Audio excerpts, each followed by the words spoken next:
여러분 "아는 것이 힘이다."라는 말 한두 번씩은 다 들었고 또 아마 대부분 '아 그래. 맞아.'라고 아마 공감할 것입니다. "아는 것이 힘이다." 이 말은요. 소위 경험주의를 대표적으로 말해 주는 슬로건입니다. 경험주의. 예.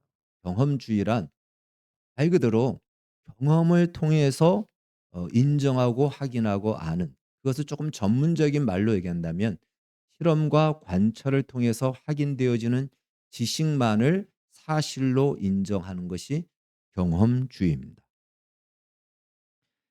그러니까 경험을 통해서 실험과 관찰을 통해서 확인된 것만이 실제하는 것이다라는 그러한 주장을 합니다. 근데 실험이 가능하고 관찰이 가능하려면 그것은 바로 눈에 보이는 것들이죠. 어떤 잡히는 것들이고, 그래서 우리 인간을 포함한 이 자연이 바로 실험과 관찰의 대상이 됩니다.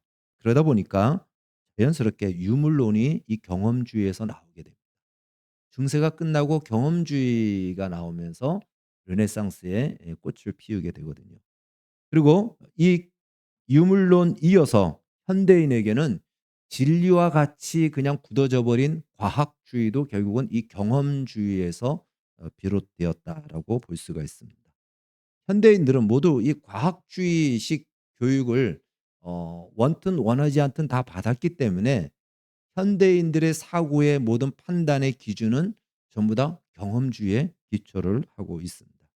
그런 관점으로 성경, 특별히 오늘 우리가 읽은 이 예수님의 부활을 바라본다면 결코 이 부활을 믿을 수 없는 사건이 되는 것입니다. 수천 수만 명의 죽음을 관찰했어도 예수님 같이 부활했던 적이 없었고, 예수님 이전에도 없었고 예수님 이후에도 없었습니다. 그리고 부활은 실험과 관찰이 가능하지 않습니다. 그러다 보니까 이 경험주의로 기준하여 예수님의 부활을 판단한다면 '부활은 있을 수 없다.'라고, '받아들일 수 없다.'라고 결론을 내릴 수밖에 없습니다.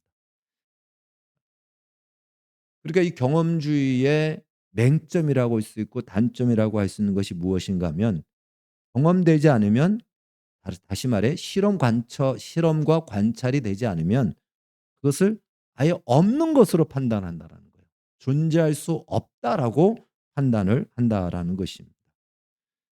그리고 경험되어지고 실험 통해서 관찰을 통해서 확인되는 것만 '존재한다.'라고 인정을 한다라는 것입니다. 한마디로 과학이 '너는 존재해. 너는 존재하지 않아.'라고 판단 내려지는, 마치 하나님과 같은 자리에 이 과학이 서게 되었다라는 것입니다. 본래 과학은요. 하나님이 창조한 세계는 우리의 눈에 보이는 물질 세계와 눈에 보이지 않는 영적 세계가 다 있습니다. 하나님이 창조한 세계는 이 모든 것을 포함하고 있습니다. 그중에 과학은 바로 눈에 보이는 물질 세계를 입증하는 하나의 방식일 뿐이지, 그것이 마치 하나님과 같은 자리에 앉아서 존재해 존재하지 않아라고 판단할 판관의 자리에 있는 것이 아닌 것인데 불구하고 오늘날 이 경험주의를 만든 사람들에 의해서 지금 하나님의 자리에 가 있다라는 것입니다. 과학주의 사고방식에 익숙한 우리도 끊임없이 그러다 보니까 하나님의 존재와 살아계심을 우리의 경험 안에 넣으려고 한다라는 것이에요. 즉 우리의 경험, 우리의 오감 혹은 우리의 이성을 통해서 확인되어지고 관찰되어지고 만져지고 느껴져야지만이 하나님의 존재와 하나님의 살아계심을 우리는 인정하고 믿을 수 있다라고 생각합니다. 그러다 보니까 기도 응답, 기적, 문제 해결, 어떤 초월적인 은사 같은 것으로 자꾸만 하나님을 찾고자 하는 거예요. 그렇게 하나님을 경험하고 싶어하고 그렇게 하나님을 핸들링하여 그 하나님을 나의 경험 속에 넣었다가 내가 문제가 있을 때 필요할 때 그 경험된 하나님을 끄집어내어 내 문제를 해결하고 싶어하는, 그것이 우리 현대인들의 모습입니다. 물론 하나님은 살아계시기 때문에 우리가 얼마든지 경험할 수 있습니다. 하나님이 존재하시니까. 그리고 우리가 하나님과 동행한다라고 하는 것은 곧 하나님을 경험한다라는 의미를 달리 그렇게 표현하는 것입니다. 그러나 하나님은 영이시기 때문에 우리의 오감과 우리의 이성으로는 그 하나님을 감각할 수 없고 경험할 수 없다라는 것입니다. 무엇을 통해서 경험되어지죠? 믿음을 통해서 하나님을 경험합니다. 믿음이란 세상에서 말하는 하나의 신념 그것을 말하지 않습니다. 성경에서 말하는 믿음이란 오감과 우리의 이성으로는 경험하기에는 너무 크고 측정할 수 없고 측량할 수 없는 그 세계와 존재와 사실을 확인하고 그것을 감각하는 새로운 방식인 것입니다. 그래서 히브리서 11장 6절은 믿음이 없이는 하나님 앞에 나아갈 수 없을 뿐더러 믿음으로 모든 세계가 하나님의 말씀으로 지어진 줄을 안다라고 말씀합니다. 그러니까 믿음이 아니고서는 하나님을 알 수도 없고 하나님의 창조한 사실도 믿을 수가 없다라는 것입니다.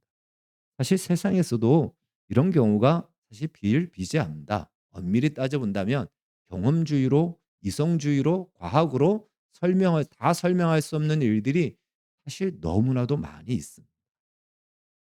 저는 사실 이것을 별로 신뢰하지 않는데요. 지구가 태양 주위를 도는 것을 공전이라고 그러거든요. 근데 이 공전 주기의 속도가 어느 정도인지 아십니까? 1 초에 30km를 갑니다. 29.7 정도. 1 초라면 똑딱 이게 1 초예요. 그러면 지금부터 똑딱 하면 네. 우리의 잠을 깨우는 겁니다. 지금부터 똑딱 하면요. 여기서 안성 IC까지 날아간 거예요. 안성 IC까지 31km 정도 됩니다. 똑딱 안성까지 날아갔어요. 여러분 이것이 이해가 됩니까? 우리의 경험으로 그것이 가늠할 수 있을 만큼 경험이 그것을 따라갑니까? 확인할 수 있을까요? 못합니다. 내가 이해되고 경험되어져서가 아니고 경험될 수도 없고 이해도 안 돼요. 그런데 그렇다고 하니까 그런 줄 아는 거예요. 예. 그렇다고 하니까 그런 줄 아는 것이지 나의 경험으로 그것을 측정, 측량할 수가 없는 것입니다. 그러니까 그런 일들이 사실 세상에서도 많이 있다라는 것입니다. 다시 말해 예수님의 부활을 과학적으로 증명할 수 없기 때문에 믿을 수 없다. 이 말은 스스로도 이 세상에 존재하는 사실적인 것들을 다 거부해야 될 일들이 많이 있다는 것입니다. 또 과학적으로 증명이 안 되기 때문에 이것은 기독교 신앙 안에서의 하나의 신화에 불과하다. 이렇게 이야기해서도 안 된다는 것입니다. 예수님은 공생애 동안 예수님이 죽으셨다가 다시 살아나실 것을 사실 여러 번 말씀하셨어요. 오늘 본문에도 보면은 이제 그 청년이 천사죠 말하기를 말씀하셨던 대로 죽으셨다가 다시 살아나면 갈릴리에서 너희들을 보자라고 말하지 않느냐. 이미 예수님이 그렇게 말씀하셨다라는 거예요. 제자들에게 여러 번 말씀하셨습니다. 그러나 부활이라는 것을 경험하지 못했던 제자들은 예수님이 말씀하시는 죽었다가 다시 부활하신다라는 그 의미 자체를 이해할 수가 없는 거예요. 왜? 그 경험 속에는 그런 경험이 없기 때문에. 그리고 역사 속에서도 그런 이야기를 들어본 적이 없기 때문에 예수님이 말씀하시지만 귀로 듣지만 말의 의미는 알아듣지만 말의 뜻은 알아듣지만 그것이 뭘 말하는지를 전혀 감을 잡지 못했다라는 거예요. 네. 그러니까 알려줘도 가르쳐줘도 우리의 오감과 우리의 이성으로는 바로 하나님의 일을 이해할 수 없다라는 거예요. 하나님이 실제로 일어난 그 일을 무엇으로만 알 수 있죠? 믿음으로만 알 수 있는 거예요. 우리의 오감과 이성으로는 그것을 설명할 수도 없고 또 설명해도 그것을 받아들일 수 있는 그런 메커니즘이나 그런 능력이 우리에게는 없다라는 것입니다. 다시 말해 부활은요. 예수님의 부활은 경험과 우리의 과학으로 받아들일 수 있는 사건이 아니라는 것입니다. 그것으로는 측정이 불가합니다. 오직 믿음으로만 받아들일 수가 있습니다. 예수님은 말씀하신 대로 죽으셨다가 사흘째 되는 날 살아나셨습니다. 부활하셨습니다. 그리고 그 부활은 십자가 죽음의 연속선상에서 일어난 부활이지 별개의 사건이 아닙니다. 다시 말해 부활이란 말 자체가 이미 죽었다라는 말을 전제하는 거죠. 죽었기에 살아나셨다. 그러니까 예수님의 십자가의 죽음과 부활은 연속성상의 한 세트입니다. 이것은 별개의 사건이 아닙니다. 그래서 복음의 핵심은 십자가와 부활인데 이 두 가지 중에 어느 하나만을 강조하면 복음의 부유함을 제대로 누리지 못하고 그 풍성함을 알지 못합니다. 한국 교회는 그동안 이 십자가를 강조했죠. 그래서 예수님의 십자가의 죽음에 대해서만 우리가 강조하다 보니까 그 죽음의 은혜 앞에 항상 우리는 숙연해지고 그리고 그 은혜에 조금이라도 갚기 위해서 몸과 마음을 다하여 충성하는 이것이 한국교회의 강조가 되었습니다. 반면에 좀 은사주의던가 번영신학은 부활을 강조를 합니다. 그래서 십자가의 고난과 죽음은 없이 이미 부활했기 때문에 승리만이 있다. 이미 승리와 영광만이 있다라는 것을 강조합니다. 그러나 어느 한쪽만을 가지고서는 이 복음의 부유함을 누리지 못합니다. 이 두 가지는 예 동일하고 이 두 가지를 다 이해를 해야 됩니다. 여러분들이 이 두 가지를 다 이해하는 목사가 설교한다라는 것을 기억하시기를 바라겠습니다. 자 그렇다면 오늘은요. 하나님께서 이 예수님의 부활을 통해서 우리에게 말씀하시고자 하는 것이 무엇인가 핵심적으로 두 가지만 살펴보겠습니다. 사실 3월 달에 또 이 부활절이잖아요. 네. 마지막 주일이 부활절이라서 부활절에 또 부활절 설교를 해야 됩니다. 네. 근데 우리 이 성경의 본문상 지금 또 하게 됐으니까 그때는 또 다른 관점으로 살펴보되 오늘은 중요한 두 가지만 한번 살펴보도록 하겠습니다. 첫 번째는요. 죽음이 끝이 아니다라는 사실을 이 부활을 통해서 예수님이 보여주셨습니다. 인생은 죽음으로 소멸되는 것이 아니라는 것이에요. 많은 사람들이 지금도 어쩌면 예수를 믿는 사람들도 죽으면 끝이다. 죽으면 소멸이 된다라는 생각 속에 살아가는 사람들이 많이 있습니다. 세상 사람들은 더더욱 그렇고요. 왜? 죽음 뒤를 모르기 때문에 죽으면 끝 아니야? 죽으면 다 끝나는 거 아니야? 이렇게 생각을 한다라는 것이에요. 그러나 죽음 뒤에는 영원한 형벌과 영원한 생명이 있다라는 사실을 예수님의 부활을 통해서 죽음 이후의 세계가 무엇인지를 예수님이 극명하게 나타내 보여주셨습니다. 아담의 죄로 인하여 인간은 죄를 지었고 타락하여서 사실 형벌을 받아야 될 영원한 운명이었습니다. 그 형벌은 다른 말로 얘기하면 죽음이라는 것이에요. 그래서 죽음의 자체가 형벌을 이미 가지고 담고 있기 때문에 더 이상 그 죽음의 형벌의 모습을 보여줄 의미는 없는 것입니다. 이미 그 자체가 심판을 받고 있었기 때문에 어느 누구도 예외가 없었고 거기서 벗어날 수가 없었습니다. 근데 예수님께서 십자가의 죽음을 통해서 죄의 문제를 해결하셨어요. 죄의 문제를 해결하셨다는 것은 죽음의 문제를 끝냈다라는 것입니다. 그러면 죽음이 영원한 형벌로 끝나야 될 인생이 이제는 아니라는 것을 보여준다면 그럼 뭐가 있냐?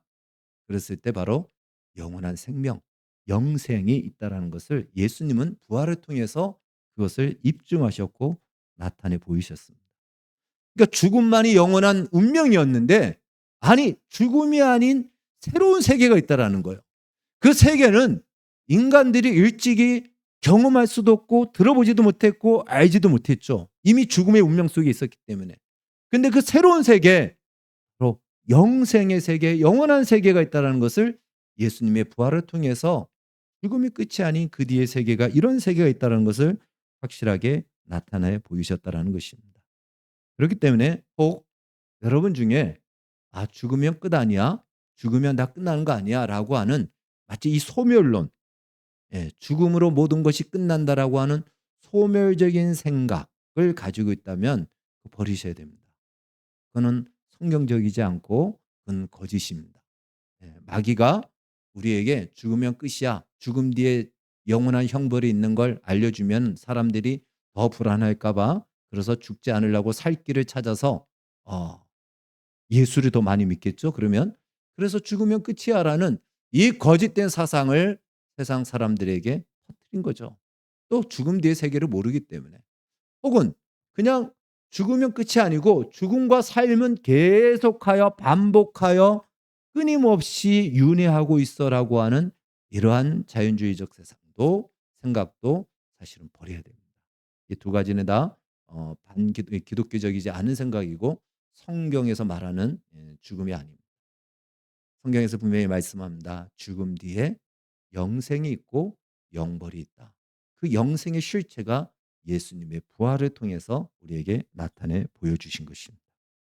그것을 우리가 기억해야 됩니다. 본래 세상은 하나님이 목적을 가지고 창조하셨습니다. 여전히 하나님은 그 목적대로 이 세상을 이끌어 가시고 통치하시고 가십니다.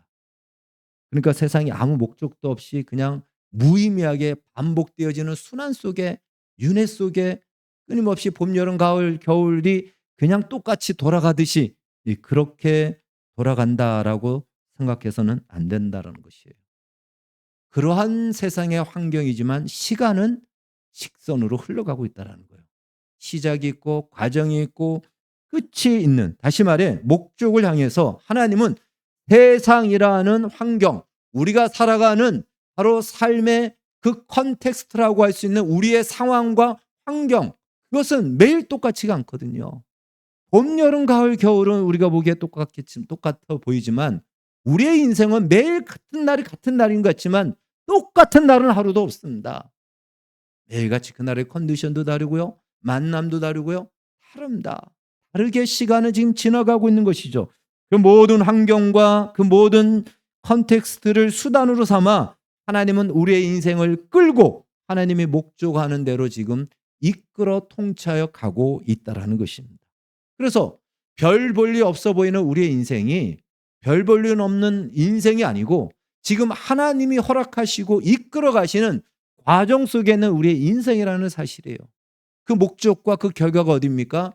하나님께서 어디로 우리를 끌고 가신다? 바로 그 부활에 약속된 그 자리로 우리를 끌고 가시는 과정 속에 오늘을 허락하셨고 우리의 현실을 허락하셨기 때문에 우리의 눈에 보기에 별 볼 일 없는 인생이라 할지라도 가치가 있는 것이고 할 만한 이유가 있는 것이에요. 그러나 이것을 모르는 사람은 별 볼 일 없는 나의 인생만 바라본다면 더 이상 살 의욕도 없고 가치도 없죠. 그러나 하나님의 사람들은 그럴 인생이 한 명도 없어요.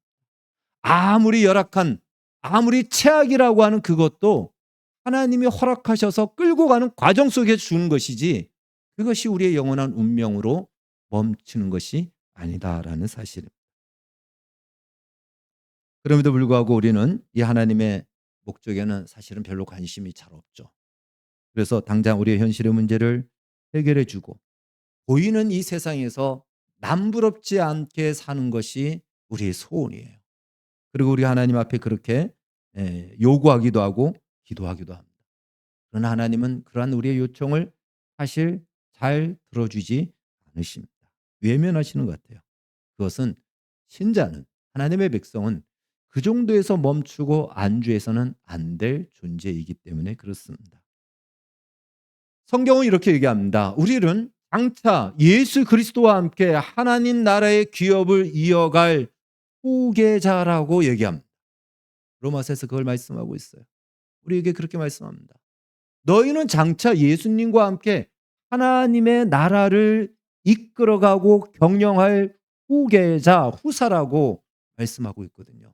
그걸 다른 말로 얘기한다면 너희는 하나님의 영광에 참여할 자다라는 것이에요. 그래서 하나님은 우리로 하여금 그 영광에 참여하고 그 후사의 자격과 실력과 수준이 되도록 우리를 만들어 가시고 우리의 실력을 그 수준으로 업데이트해 가신다는 거예요. 그냥 보이는 세상이 전부인 것처럼 여기서 사는 것으로 만족하며 사는 것으로 하나님은 내버려 둘 수 없다라는 거예요. 우리는 그걸 요구하지만 하나님이 그렇게 우리를 내버려 두지 않고 우리를 부르십니다. 어디까지? 당신의 영광의 자리로까지 부르신다. 그래서 우리의 인생에 우리의 현실적인 필요가 하나님이 사실 손가락 하나 까닥하면 될 문제가 정말 죽으라고 기도해도 안 되는 경우가 종종 있는 것입니다. 자, 이제 두 번째, 예수님의 부활을 통해 하나님의 말씀하시고자 하는 두 번째는 바로 인생과 역사의 궁극적인 운명을 하나님이 붙잡고 있다라는 것을 나타내 보이십니다. 죽음이 끝이었던 우리의 인생은 그 이상을 기대할 수도 없고 그 이상을 요구할 때도 없었습니다. 그런데 예수님의 부활을 통해 인생과 역사의 그 궁극적인 운명은 하나님이 붙들고 있다는 사실을 보이십니다. 그런데 놀라운 것은 그 하나님이 우리를 사랑하셨더라. 우리를 사랑하셔서 그 아들을 내어 주실 뿐더러 여전히 지금도 우리를 사랑하시고 우리를 가장 영광스럽고 거룩한 자리로 부르시고 있다는 것입니다. 물론 그 길이 결코 쉬운 길은 아닙니다. 그리고 그 인생이 결코 우리가 생각하기에 평탄한 인생만은 아닙니다. 그러나 그럼에도 불구하고 우리로 하여금 하나님의 이 부르심 앞에 우리의 자유로운 선택을 가지고 하나님의 이 부르심과 목적과 뜻을 우리가 선택하며 순종하며 살기를 요구하시고 또 그것을 예수님의 부활을 통해서 말씀하고 계십니다. 예수님의 부활은 우리의 궁극적인 실제가 무엇인지를 구체적으로 보여준 실제이면서 그리고 샘플이기도 합니다. 다시 말해 우리가 사는 우리의 현실이 아무리 힘들고 어렵고 답답하고 과연 하나님은 어디 있는가?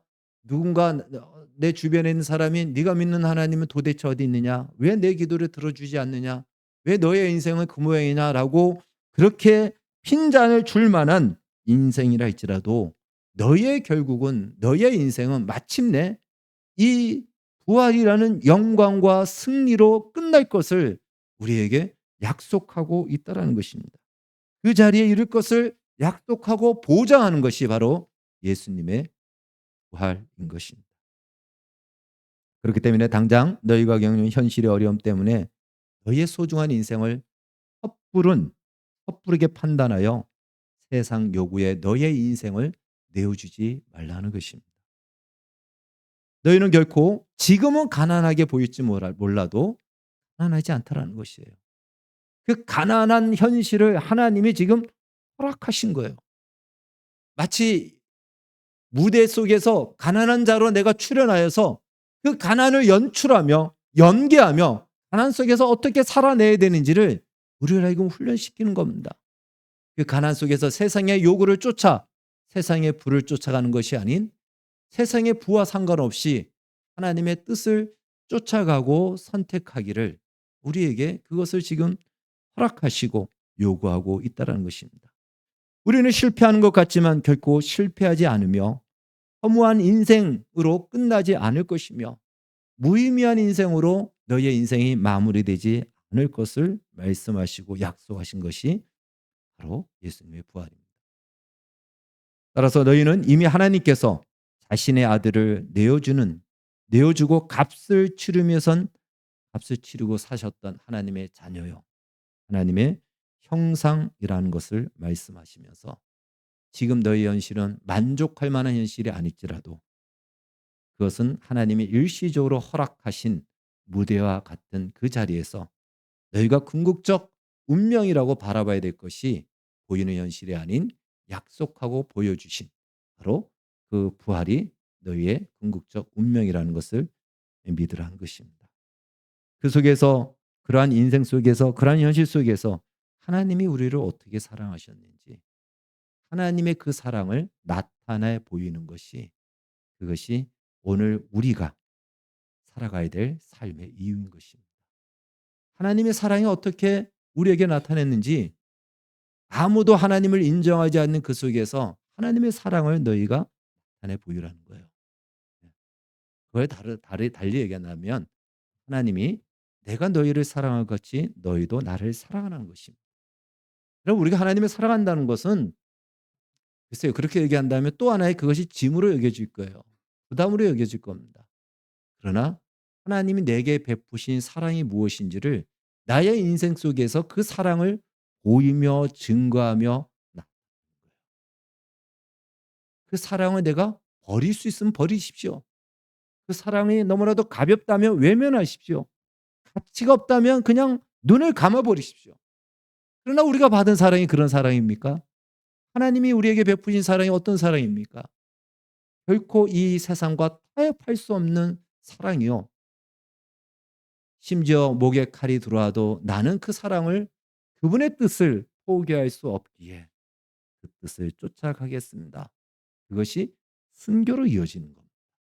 순교는 우리의 비장한 마음 때문이 아니고 내게 베푸신 하나님의 사실적인 사랑의 진실 때문에 그 사랑을 외면하지 않고 따라가고 붙잡는 것이 순교의 자리까지 이르게 되는 것이죠. 하나님의 사랑을 입은 자로 어떻게 살아가야 되는지 우리의 인생을 통해서 비로소 사랑 없이 살아가던 우리가, 약속 없이 살아가던 우리가 영원한 약속을 받았고 생명을 받았고 사랑을 받은 자로 인생이 바꿔지지 않습니까? 달라지지 않습니까? 새로운 인생을 만들어 가라는 것입니다. 사람들도 그렇잖아요. 사랑받지 못하다가 사랑받는 사람이 되면 사랑받은 자로 바뀌어진 우리의 인생 속에서 나오는 것, 그것을 만들어 내라는 것입니다. 억지로 만들어 내라는 것이 아니고 바로 그것이 무엇일까요? 성경에서 말씀하고 있는 하나님에 속한 것들이죠. 생명에 속한 것들이고요. 거룩에 속한 것들이고 사랑에 속한 것들입니다. 그러한 것들을 우리의 인생 속에서 이전에는 결코 만들어낼 수 없고 죄와 사망 속에 있을 때는 상상도 할 수 없었던 인생을 살아내는 것입니다. 그것을 위해서 하나님이 우리에게 멋진 인생이라는 작품을 만드시겠다는 것입니다. 그렇게 사는 것, 그것이 과연 손해일까요? 그렇게 사는 것이 과연 어리석은 것일까요? 잘못 사는 인생일까요? 그렇지 않습니다. 우리가 그렇게 살지 않는 이유 중에 하나가 있다면 우리의 연약함 때문이기도 하겠지만 우리는 아직도 예수 그리스도 밖에 예수 그리스도 밖에 밖이라는 것은 이 아웃사이드 말하는 거예요. 예수 그리스도 밖에 더 좋은 인생이 있다라고 혹 아직까지도 그 생각을 우리가 버리고 있지 않지 않는지 한번 돌아봐야 됩니다. 골로새서 2장 3절은 이렇게 말씀하고 있습니다. 같이 읽겠습니다. 시작. 그 안에는 지혜와 지식의 모든 보화가 감추어져 있느니라. 예수 그리스도 안에만 영원한 가치, 영원한 의미가 담긴 보화가 있지 다른 데에는 없다라는 거예요. 예수 그리스도 밖에 있는 것들은 다 무엇으로 끝날 것들입니까? 죽음으로 모아질 것들입니다. 근데 우리는 어쩌면 아직도 이 예수 그리스도 밖에 뭔가 더 좋은 인생이 있을 것 같고 더 행복한 것이 있을 것 같고 더 좋은 곳이 있는 것처럼 생각하여 예수 그리스도의 밖에 있는 것들을 그 가치를 추구하고 그것을 위해서 우리의 인생을 쏟아붓고 있지 않는지 오늘 예수님의 부활을 통해서 다시 한번 확인해야 됩니다. 예수님의 부활은 새 역사의 시작이면서 그 새 역사로 들어가는 문입니다. 그리고 예수님은 교회를 통해 이 역사의 자리로 우리를 부르셨습니다. 예수님이 부활하셨는데 부활하신 그것과 나와 무슨 상관이 있을까요? 예수님은 부활하심으로 비로소 이 땅에 교회를 세우셨어요. 하나님이 세우신 이 땅에 직접 세우신 두 개의 기관이 있는데 하나는 가정이고 하나는 교회입니다. 가정은 이 세상에서 끝나요. 그러나 교회는 영원합니다. 이제 우리는 이 땅에서 좀 부족하고 흠이 있는 아직까지는 뭔가 좀 완전하지 못한 지상교회지만 이제 이 땅을 떠나 하나님 나라에 가는 날 진짜 교회의 모습을 보게 될 것입니다. 완전한 천상의 교회를 보게 될 것입니다. 그러나 그 교회는 이곳 교회와 별개가 아니에요. 연결이 되어 있습니다. 그 교회가 지금 이 땅의 교회로 천상의 교회가 이 땅의 지상의 교회로 지금 우리 가운데 펼쳐지고 이 땅에 임하여 있다라는 것입니다. 교회를 성경은 이렇게 얘기합니다. 에베소서 1장 22절 23절 시작. 그를 만물 위에 교회의 머리로 삼으셨느니라. 교회는 그의 몸이니 만물 안에서 만물을 충만하게 하시는 이의 충만함이니라. 예수님은 교회를 통해 우리를 자신과 묶으셨습니다. 그리고 교회를 통해 묶은 우리에게 신성의 충만함을 우리에게 부어 주시고 그 영광에 참여케 하십니다. 그래서 교회란 이 신성의 충만함, 그리스도께 속한 충만함, 하나님께 속한 그 신령한 것들을 받는 현장이요 장소인 것입니다. 그리고 그 충만함을 세상 속에서 펼쳐냄으로써 죄와 사망이 지배하고 그 속에 살 때는 만들어낼 수 없던 바로 성령에 속한 것들, 영혼에 속한 열매와 또 그 속에 속한 영혼에 속하고 거룩에 속한 그러한 모습들을 비로소 우리를 통해서 이 세상에 증거하는 것입니다. 세상은 여전히 우리로 하여금 하나님의 사람으로 살지 못하도록 유혹하고 위협하고 계속해서 우리를 해위합니다. 그래서 세상 사람처럼 즉 세상 가치를 쫓아가며 그 수준에 머물러 살라라고 계속해서 우리에게 그렇게 가르칩니다. 그러나 하나님은 예수님의 부활을 통해 우리에게 유혹하지도 않고요. 우리를 위협하지도 않고요. 선동하지도 않고요. 조작하지도 않으십니다. 이미 우리가 죄인 되었을 때 하나님은 우리를 위해서 큰일, 대사를 행하셨습니다. 그의 아들이 십자가에 내어 주심으로 우리를 구원하셨고 우리의 구원을 완성하셨습니다. 세상은 보이는 현실이 전부라고 그렇게 이야기합니다. 그래서 그렇게 보이는 것이 전부이기 때문에 보이는 세상 속에서 사는 것, 그것을 최고의 가치로 이야기합니다. 그러나 주님은 우리를 당신과 묶으심으로 이제 우리를 선동하지 않을 뿐더러 우리의 자유로운 선택으로 우리가 어떠한 삶을 살아야 될지 자유롭다라는 것은요 하나님의 형상입니다. 이 자유가 조금이라도 강제되어지던가 조작되어지면 하나님의 형상이 아니거든요. 그래서 하나님은 우리를 강요하지 않으세요. 그러나 이것보다 더 큰 사랑이 있습니까? 없잖아요. 그렇다면 우리는 이 사랑의 가치를 따라 우리의 인생을 내어 바쳐 예, 강요 아닌 하나님의 그 기쁜 선택을 쫓아가는 것입니다. 사랑은 내가 100% 사랑하면 무엇을 요구할까요? 100% 사랑을 요구합니다.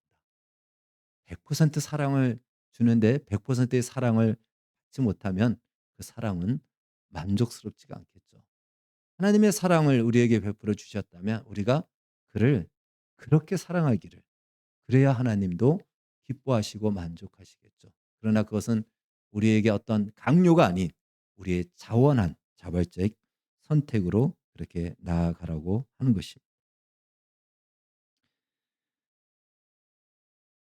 이 세상 사람은 보이는 현실이 전부이기 때문에 그것을 굳이 얘기한다면 보이는 오늘이 전부입니다. 그래서 오늘의 목숨을 걸고 살 수밖에 없습니다. 크리스찬들은 신자들은 부활을 통해서 우리는 내일을 보장받았습니다. 그리고 내일을 보았습니다. 예수님의 부활을 통해서 우리가 세상과 구별되어지는 것이 무엇이냐면 내일이 있다는 것을 우리에게 알려주셨고요. 그 내일이 바로 너희의 것이다라고 우리에게 약속하셨습니다. 그러니까 우리는 오늘밖에 없는 자들처럼 살 수가 없는 거예요. 내일을 받고 내일을 보장받았기 때문에 그 내일이 바로 영원이라면 영원의 가치를 가지고 오늘을 사는 것이 신자의 신앙생활입니다. 그것이 예수님의 부활을 통해서 우리에게 주시는 가장 큰 메시지고 가르치는 것입니다. 내일의 가치를 가지고 오늘을 사는 것. 그것이 우리가 이 땅에서 살아가는 신앙의 모습인 것입니다. 그리고 그것이 복음의 내용인 것이죠. 비로소 그럴 때에 우리는 내일의 가치라는 것이 바로 거룩에 속하고 하나님께 속한 것들이에요. 성경에서 말하고 있는 것들입니다. 그 외의 것은 다 오늘에 속한 것들입니다. 세상에 속한 것들입니다. 어떻게 살겠느냐? 하나님을 끊임없이 거부하라고 말하는 이 세상 속에서 우리가 부활을 살고 싶다면 내일의 가치, 그것을 가지고 우리가 살 때 이미 부활은 우리 안에서 시작되었고 그 부활은 우리 안에서 경험되어지고 그 부활은 우리를 통하여 이 세상 가운데 증거가 되는 것입니다. 비로소 그러한 우리를 통해서 그들은 눈으로 예수님의 부활의 실체를 보지 못했지만 바로 그 부활을 우리를 통하여서 비로소 보게 됩니다. 아, 세상에는 저렇게 사는 사람이 없는데 왜 저렇게 살지? 이 세상과 다른 차원의 가치를 가지고 살아가는 크리스찬들을 볼 때 그들은 기독교의 복음의 핵심인 부활을 비로소 맛보게 되는 것입니다. 다시 한번 예수님의 부활을 통해 우리가 받은 것이 무엇인지 돌아보십시오. 교회는 바로 그 받은 것을 서로 확인하고 서로 누리고 서로 격려하고 잊어버리지 말고 그 받은 것의 귀중함을 아는 자들이 모이는 곳입니다. 그래서 서로 위로하고 여기서 용기를 내고 그 받은 것을 버리지 말고 살자라고 다짐하고 그 받은 것들을 우리를 통해서 세상에 흘러보내자라고 하는 것이 바로 교회인 것입니다. 무엇을 우리가 보장받았고 약속받았습니까? 그 받은 것의 가치를 따라 오늘을 사는, 그래서 부활이 이미 우리 삶 속에서 확인되어지고 펼쳐지는 복된 우리의 인생이 되어지기를 주의 이름으로 축원합니다. 기도하겠습니다. 사랑하는 주님 감사합니다. 예수님의 부활을 통해서 이제 이 부활이 가지고 있는 여러 의미 중에 오늘 우리가 두 가지를 살펴보았습니다. 잊지 않게 해주시고 죽음이 끝이 아니라는 사실과 함께 내일을 보았고 내일을 약속받은 자로 내일의 가치, 영혼의 가치를 가지고 이 현실, 이 세상에서 오늘을 살아가는 부활을 누리고 부활을 사는 주의 백성들이 다 되게 하여 주시옵소서. 예수님의 이름으로 기도하옵나이다. 아멘.